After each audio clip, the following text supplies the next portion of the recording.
The rain was heavy that morning, hammering against the bus windows as if the sky itself wanted to split open. I remember clutching the strap of my backpack tight, my knuckles white, my chest tight with unease. My younger sister Lily sat beside me, swinging her legs carelessly like this was just another ride. She leaned her head against the fogged glass and sighed. "I hope Dad brings me ice cream when we get home," she muttered lazily. I swallowed hard, staring at her. Every word she said was laced with certainty, like she knew she was the favored one, the chosen one. And she wasn't wrong. Please subscribe to our channel and tell us in comments from where are you watching this video. The bus rattled, the driver fighting with the wheel as the storm grew violent. My body stiffened as I felt the lurch. Metal screeched against asphalt. Tires slid across the wet road. The screams rose before I could even react. The bus tipped once, then twice, before slamming sideways into the guardrail. Windows shattered, glass exploded like hail, and the world spun into chaos.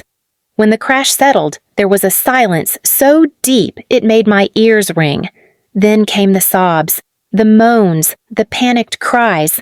I tried to move, but my leg was pinned under twisted metal, my breath shallow, blood soaking through my jeans. "Dad!" Lily's voice pierced through the wreckage, sharp and trembling. "Dad, we're here!" Through the broken bus door, I saw him, my father, drenched from the storm, sprinting toward us. For a moment, my heart soared. He was here. He would help. He would pull us both out. He climbed inside the wreck, his hands trembling but strong, eyes darting around the carnage until they locked on Lily. She was trapped too, but less severely, just a scrape on her arm and her seatbelt caught. "Dad!" I gasped, reaching toward him. My fingers shook as I tried to wave him over. "Please, I can't move. I need help. My leg. Dad, please." He looked at me once, just once. His face hardened into something I'll never forget, a mask of contempt. He stepped over the glass toward Lily instead. "You first," he said firmly, his voice strangely calm in the storm. "You're worth something." "Dad!" I choked, blood rising in my throat. His hands tore at Lily's seatbelt, yanking her free while I cried out in agony. The metal dug deeper into my leg as I twisted, desperate to be noticed, to be saved. But his back was to me. "Dad, please, please, don't leave me here." My screams echoed through the wreck. He pulled Lily out, cradling her against his chest, shielding her from the rain as though she were made of glass. She clung to him, looking over his shoulder at me. And then she laughed. A small, cruel laugh, as if watching me trapped there bleeding was some sick form of entertainment.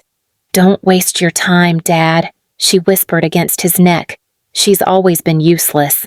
He nodded, and in that moment I felt my entire body freeze, not from the blood loss, not from the rain that soaked me to the bone, but from the cold truth that my father had chosen who deserved to live. I screamed until my voice broke, until my throat bled with the sound. He didn't look back. He carried Lily away from the wreckage like a prize, leaving me behind under steel and glass.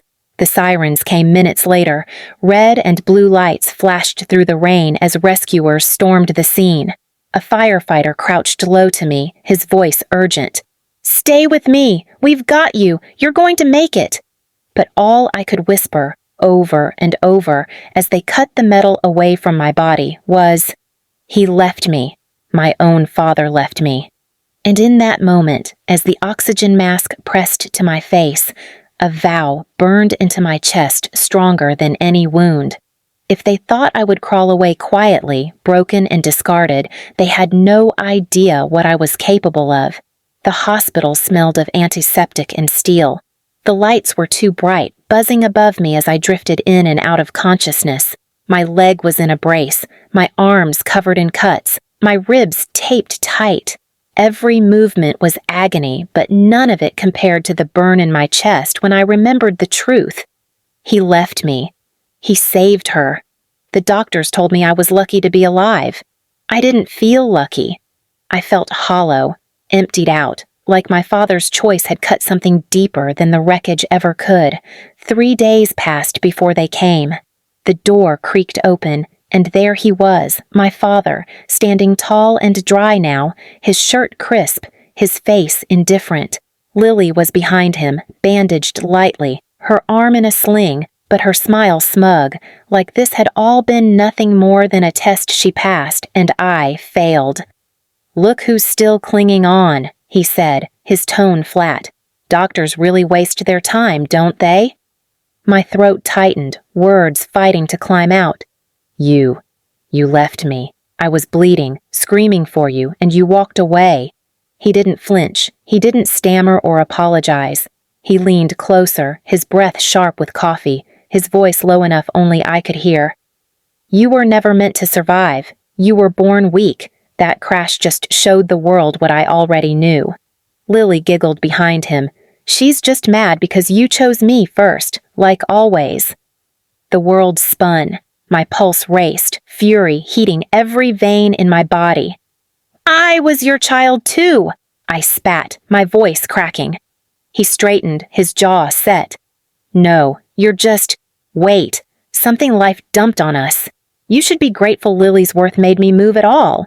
He turned on his heel, guiding her out as if she were royalty. They didn't stay long. They didn't bring flowers. They didn't even look back. That night, as the monitors beeped beside me and the pain clawed through my bones, I cried so hard my pillow was soaked, not from weakness, not anymore. From rage, from clarity. The crash hadn't destroyed me. It had revealed the truth. My parents didn't just neglect me, they wanted me gone. And worse, they wanted me to accept it quietly.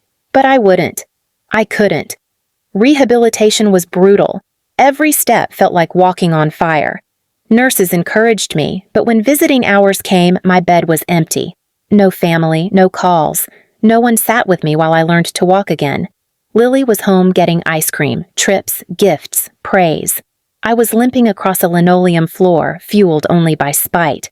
Months crawled by. I returned home to a house that didn't feel like home. My room had been half emptied, boxes stacked in the corner. My father grunted when I asked why. "Lily needs more space," he said, without a flicker of guilt. "You don't need much. You never did." My hand shook around the doorknob. My lungs burned like they had the day of the crash. And deep inside me, something dark settled. I couldn't change their love for her. I couldn't erase what they did, but I could decide what happened next. The plan didn't come overnight. It was slow, like a wound that scabs and festers until you know it'll scar. I began watching, listening, noticing what they relied on, what they ignored, what they never thought I could take from them. They thought I was broken, crawling behind them like a forgotten dog. That blindness became my weapon. They had stripped me of worth in their eyes, but I was about to show them how dangerous someone worthless could be. And as I lay awake one night staring at the cracked ceiling, the vow that first burned inside me at the crash returned. Hotter, sharper. I would not scream for them again. This time, they would scream for me. The house was quiet the night it happened, but not silent. The tick of the clock on the kitchen wall echoed, each second stabbing like a reminder of time wasted, time stolen. My parents were asleep upstairs, Lily's room glowing faintly from the fairy lights strung across her walls, her little princess palace. For months I had been silent, obedient, walking with my head low, letting them think I was beaten. But every bruise, every scar, every insult carved itself into me like fuel waiting for fire, and fire always finds a way to spread. My revenge wasn't about humiliating them in front of others. That would be too easy, too shallow. No, I wanted them to feel what I had felt. Abandoned, helpless, stripped of safety where they thought it would always be theirs. I had been watching, planning, waiting. My father had built that shed out back himself, his pride and joy. Tools, machines, everything he believed made him a man. He polished his wrenches more than he ever looked at me. My mother's garden bloomed with flowers she pruned like her reputation, carefully, viciously, cutting away what didn't fit her vision. Lily's dolls, her perfumes, her glittering dresses, all of it sat in closets, untouched by pain, protected from the world like treasure. That night, I made sure none of it would be safe again. I started in the shed. Every tool, every machine, every reminder of his strength. I dismantled, scattered, ruined. I didn't burn it. Fire is too quick. I wanted it gutted, hollow, like me when he left me under the bus. I smashed the handles, poured oil across the wood, snapped wires. By the time I was done, the heart of his pride was a carcass. Next, the garden. I ripped the flowers from their roots, tore them apart with my bare hands until dirt caked my fingers and my nails broke. My lungs burned, but I didn't stop. Roses, lilies, tulips, petals scattered like ashes. I salted the soil from the kitchen, a handful at a time, knowing nothing would grow there again. The place she admired most now mirrored the barrenness she'd sown inside me. And then Lily. I didn't touch her body. That would make me like them. Instead, I chose something deeper. I slipped into her room and gathered everything she owned that sparkled. Her dolls, her expensive perfume bottles, her golden hairbrush, the dresses my parents had spent thousands on. I carried them out, one by one, into the rain-soaked yard. I laid them down in the mud, pressing each into the filth until silk became sludge, perfume bottles shattered like glass bones, and the dolls she loved looked like corpses drowning in dirt. I didn't destroy them with fire. I drowned them in the same cold earth where I had once been left bleeding. By the time the house stirred, I was already inside, sitting at the kitchen table, my hands filthy, my body trembling, my chest rising and falling with something that wasn't weakness. It was power. My father stormed out first, roaring when he saw his shed. My mother's scream pierced the night when she saw the dead garden. And Lily? She fell to her knees in the mud, shrieking, clawing at her ruined dresses, her ruined dolls, sobbing like the child she had always been protected to be. They turned to me, my father's face twisted red. "What have you done?" I stood. My voice didn't shake, my body didn't bend. "I did what you taught me. You left me under that bus. You let me bleed. You showed me that worth is chosen. So I chose. I chose to erase everything you value, the same way you tried to erase me."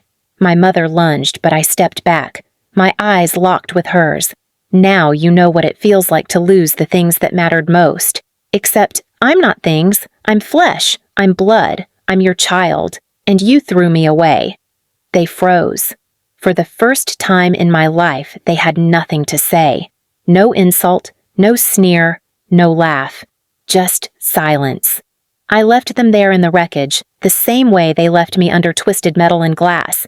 Except they weren't bleeding, they weren't broken, they were empty, and I had never felt more whole. Please subscribe to our channel and tell us in comments from where are you watching this video.